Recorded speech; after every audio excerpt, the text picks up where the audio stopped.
Avui encetem a les notícies de les 10 una sèrie d'entrevistes als líders dels grups municipals a l'Ajuntament que farem al llarg d'aquesta setmana. El primer que ens visita és el president del grup municipal d'Unitat per Barcelona, Jordi Portabella. Senyor Portabella, què tal? Bona nit. Bona nit. I gràcies per venir a BTV. Gràcies per Què en convidar-me. pensa vostè d'aquest casament indi de la família Mital a Barcelona i tot el que ha ocasionat? A mi m'ha sorprès bastant tota la polèmica perquè fa molt temps que diferents equipaments públics de la ciutat de Barcelona es lloguen per activitats privades. La mateixa sala del Manac els últims mesos ha estat llogada en moltíssimes ocasions, les drassanes, a vegades són d'activitats de mitjans de comunicació, a vegades d'empresaris, a vegades de gent de fora. Jo crec que aquesta és una qüestió que ha d'estar relacionada amb el que això significa pel mateix equipament i que, lògicament, aquests diners han de tenir una reversió cap a la millora de l'equipament i el servei a la ciutadania. El que sí trobo que ha estat inapropiat, i per tant que és criticable, és que s'hagi hagut de tancar durant un dia l'accés al Manac. Encara que després l'hagin fet gratuït l'endemà, jo trobo que això és el que no pot passar, que és el límit de la possibilitat de llogar-lo. Ara, que es pugui llogar aquests llocs per a fer algunes activitats de caràcter social, des d'ONGs. Fa una setmana vam anar a la de la Sida. Fa, diguem, un mes en una cosa d'empresaris, diguem, bueno, jo ho veig bastant normalitzat. Per tant, sí, però amb aquesta línia Sí, vermella, no? la línia vermella seria que no ha de significar un impediment a l'accés a la ciutadania, encara que, efectivament, això tingui un retorn pel mateix equipament. Senyor Portabella, per què ha donat suport al pressupost de l'Ajuntament?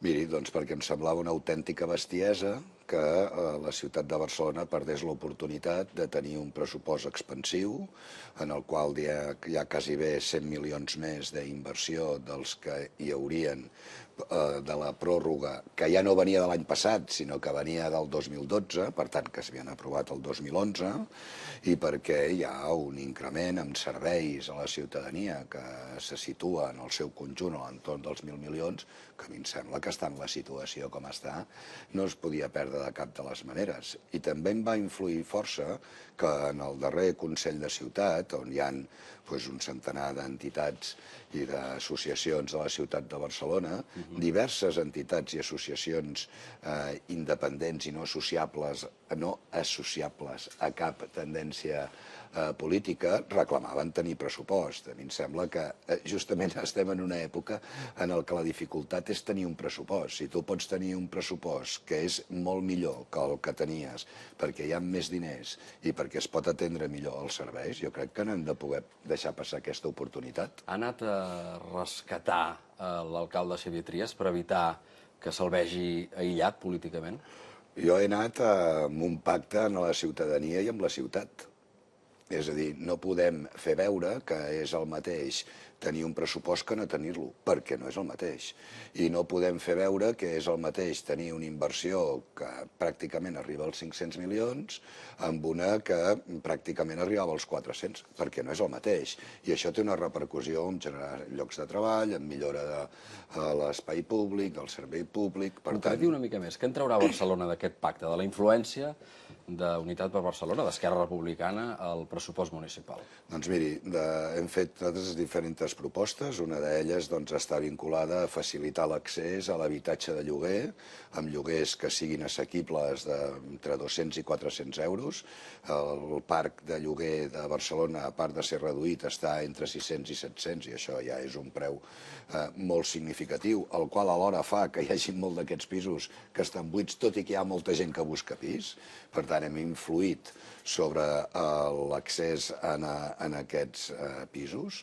Hem fet també propostes a l'entorn de que es resolgui totes aquestes persones que estem acostumant-nos a veure cada dia pel carrer, que van amb un carret buscant ferralla de manera, diguem, desordenada, individual. Creiem que és una imatge que a la ciutat de Barcelona no es pot permetre, i hem proposat una cooperativa de la ferralla que ordeni aquesta situació i que generi uns canals que siguin, lògicament, legals i útils.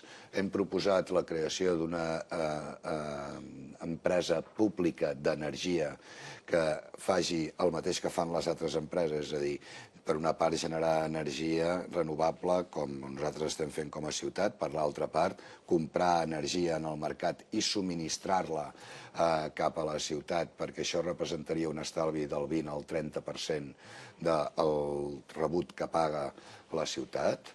Hem fet propostes també a l'entorn del comerç. Nosaltres creiem que s'han de salvaguardar els edificis i els comerços emblemàtics i que no pot ser que, fruit de la pressió especulativa, doncs acabem quedant-nos sense Alguns hi han desaparegut. Sí, alguns han desaparegut i la tendència al gener del 2014 s'aguditzarà. Llavors, igual que vam ser capaços de fer una línia de protecció a l'entorn dels edificis industrials en el seu moment, quan es va fer tota l'operació del 22@, ara nosaltres creiem que s'han de protegir els comerços emblemàtics, històrics, que donen identitat i que donen sentit. És a dir, hem fet moltes propostes que estan en l'entorn de tenir una ciutat que continuï sent identificable per a la ciutadania, que sigui més humana i que tingui més capacitat d'atendre la ciutadania. També hem fet propostes en l'àmbit social, per descomptat, etcètera. Aquest suport Trias a Convergència i Unió s'ha de llegir també en clau catalana, i ara parlo des del punt de vista estrictament polític. El mateix suport o la mateixa parella que veiem a la Generalitat és la que veiem ara a l'Ajuntament i és la que veurem en el futur a l'Ajuntament, en els 2 anys que queden de mandat? Jo crec que aquesta lectura és normal que es faci i es plantegi, però si nosaltres i Convergència vàrem votar a favor dels pressupostos, com he dit abans, és perquè nosaltres volíem que hi haguessin pressupostos perquè creiem que és millor per la ciutadania i per la ciutat, i és veritat que vam votar conjuntament com en el Parlament, però també és veritat que Partit Popular, Socialistes i Iniciativa, que és una combinació que no em dirà que no és rara, doncs també van votar en contra en el Parlament i també han votat en contra aquí. Per tant, diguem, seria extrapolable a tothom. Jo també vaig fer una reflexió que torno a fer ara. Sí, perquè Convergència no els necessitava pas a vostès en aquesta votació, no? En els últims 7 anys, si Esquerra Republicana de Catalunya i Unitat per Barcelona, ara que inclou Esquerra Republicana de Catalunya, no hagués votat els pressupostos, Barcelona no hauria tingut pressupostos. En el mandat anterior, que va del 2007 al 2011, el govern en minoria de socialistes i iniciatives va apoyar amb Esquerra per poder tenir pressupostos. És a dir, nosaltres bàsicament... Com vostè era el soci preferent. Exacte, era el soci preferent. És a dir, nosaltres el que fem és pensar en la ciutadania i considerem que és un greu error que els interessos partidistes doncs, puguin arribar a bloquejar la ciutat en un moment en el que la situació de crisi continua sent molt aguda, que aquesta crisi ha estat i és molt persistent i duradora i que hi ha molta gent que pateix.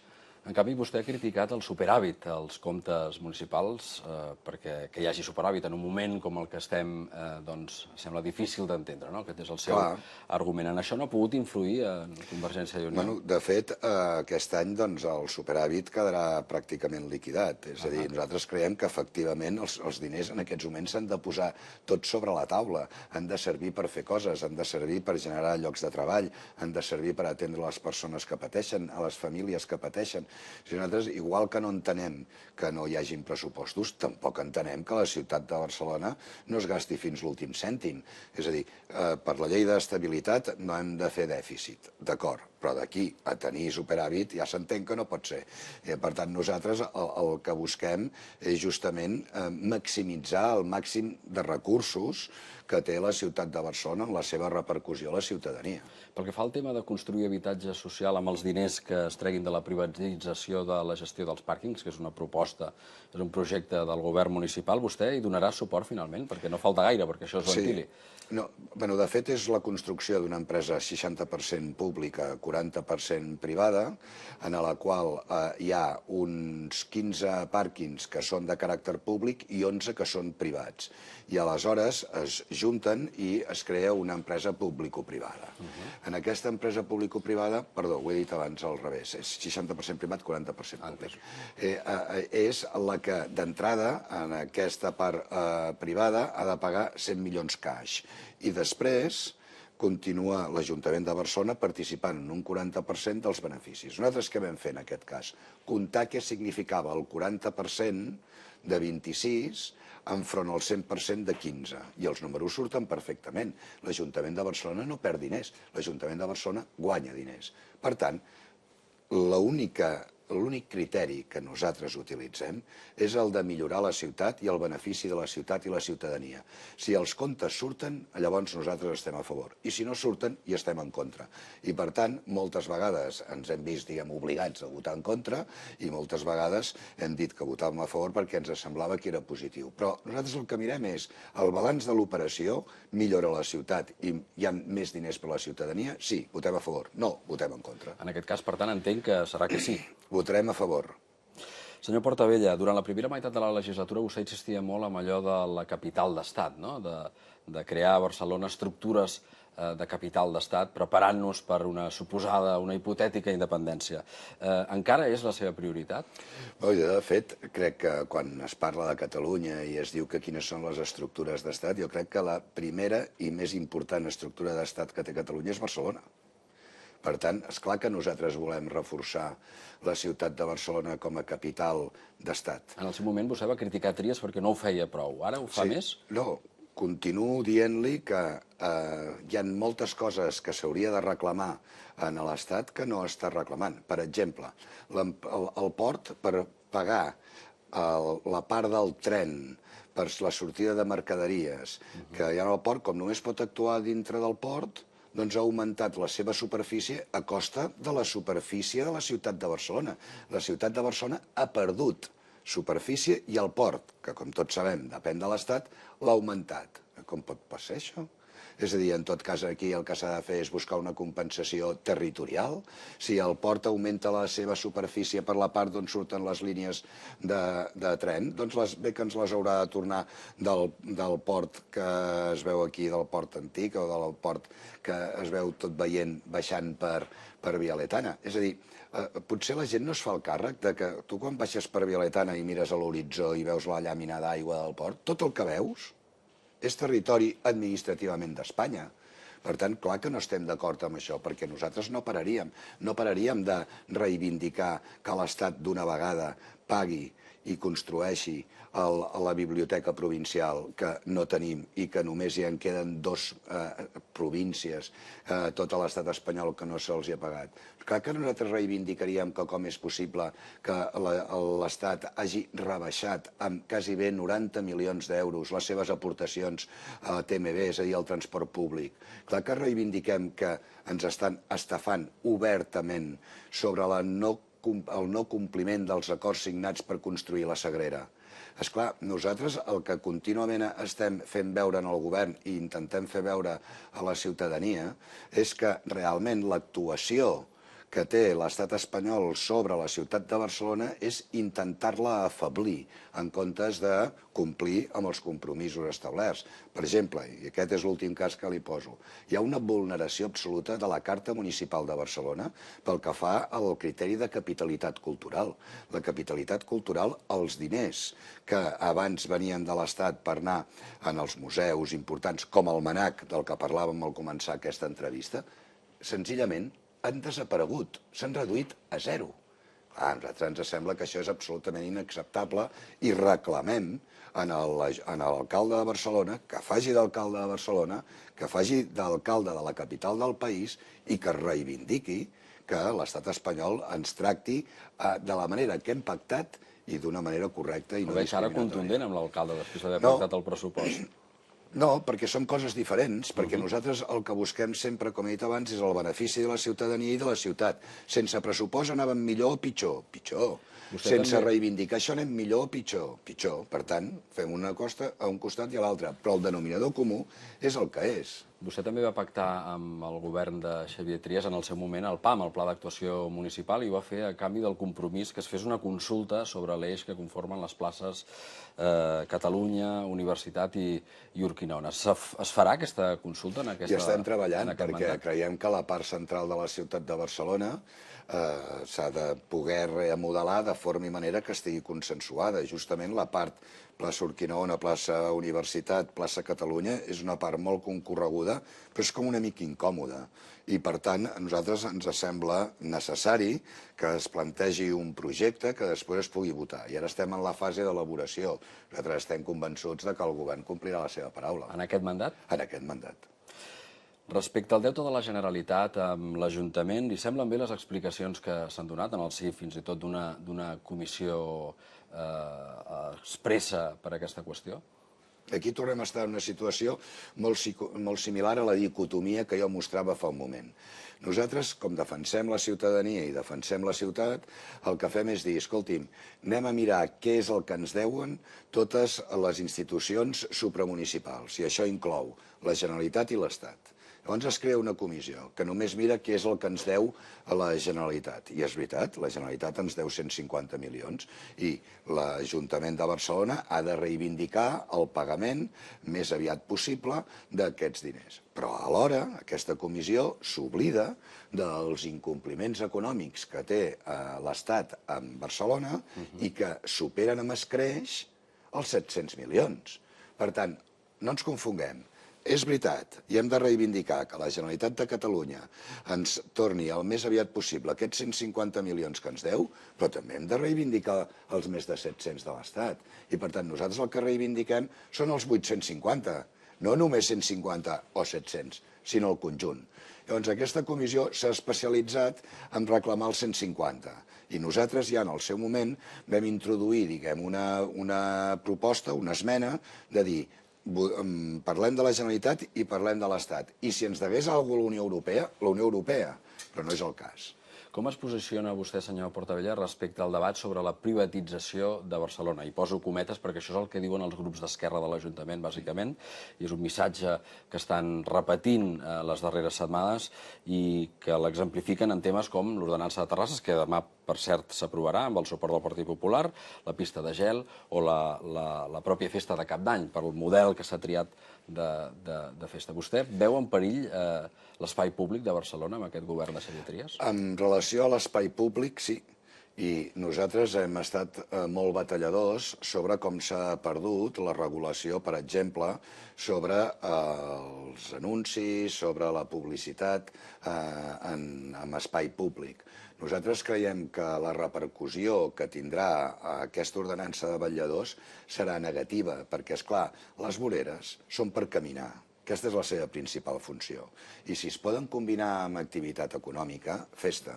Però en el cas que això no sigui possible, el que s'ha de fer és prioritzar el motiu per al qual existeixen, que és perquè el vianant pugui passejar, caminar, anar a la feina, anar a estudiar amb normalitat i naturalitat.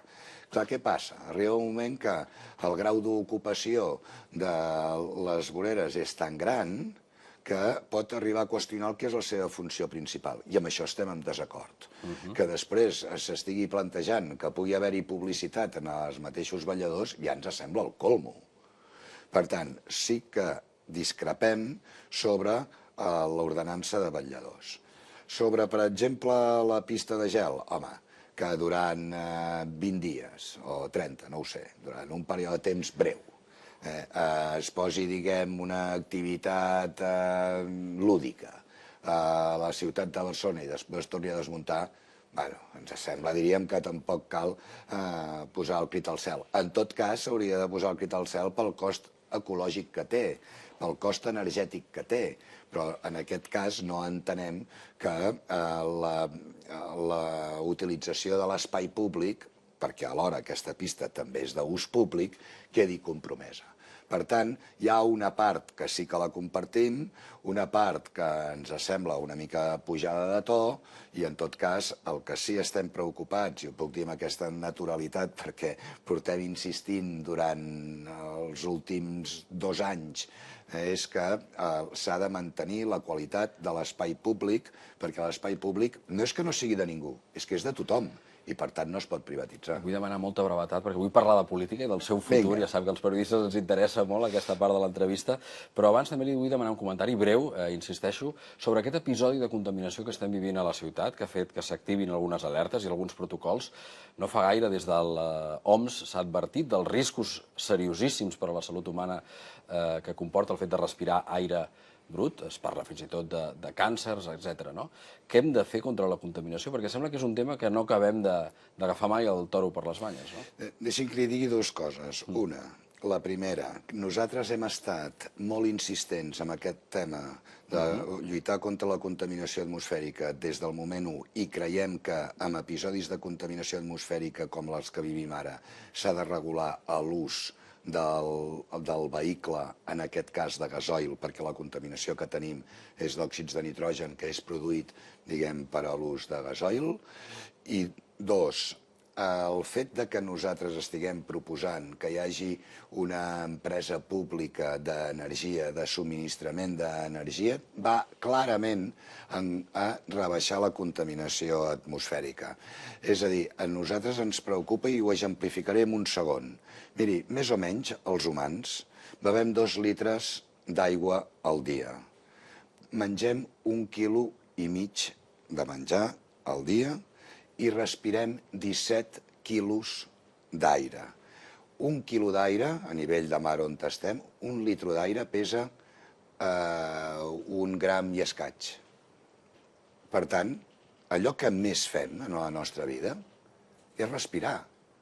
Per tant, clar que és extremadament preocupant que els episodis de contaminació atmosfèrica cada vegada siguin més periòdics i més freqüents no s'haurien a de la prendre ciutat de mesures més Barcelona. dràstiques, com per exemple prohibir...